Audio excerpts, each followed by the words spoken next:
Salut! Bonjour! Est-ce que vous pouvez m'expliquer ce que vous êtes en train de faire? Présentement, on est dans l'opération numéro 6. On est en train de plier la couche cendrée tachetée noire. Puis on essaie de se rendre à la couche qui est juste en dessous, qui est une couche plus orangée. C'est cette couche-là qui nous intéresse le plus, parce que c'est là-dedans qu'on va retrouver des fosses, ou des fosses qui c'est en fait des genres de poubelles, où les Amérindiens, en fait les Abénaquis, mettaient tous leurs déchets. Donc, c'est là-dedans qu'on va retrouver le plus d'artefacts.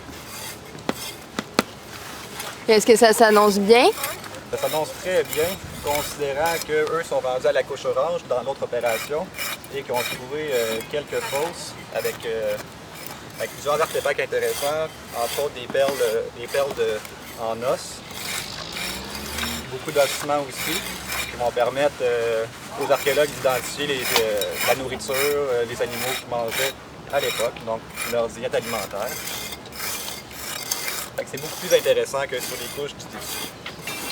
Tu as parlé de perles en os. Est-ce que c'est rare, des perles en os? Oui, c'est assez rare parce que justement, étant donné que c'est en os, quand on les retrouve et qu'ils rentrent en contact avec l'oxygène, bien, souvent ils vont éclater.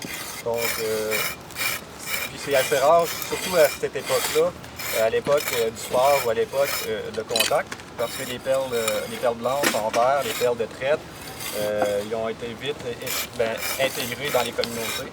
Donc, au lieu de s'attarder à faire des perles en os, bien, ils ont préféré utiliser des perles faites en verre. Donc, c'est pour ça qu'à l'époque du sport, on s'en trouvait un peu moins sur le site. OK. Ça n'empêche pas qu'ils ont continué à en utiliser en os, mais ils ont justement progressivement échangé leurs perles d'os pour utiliser des perles en verre.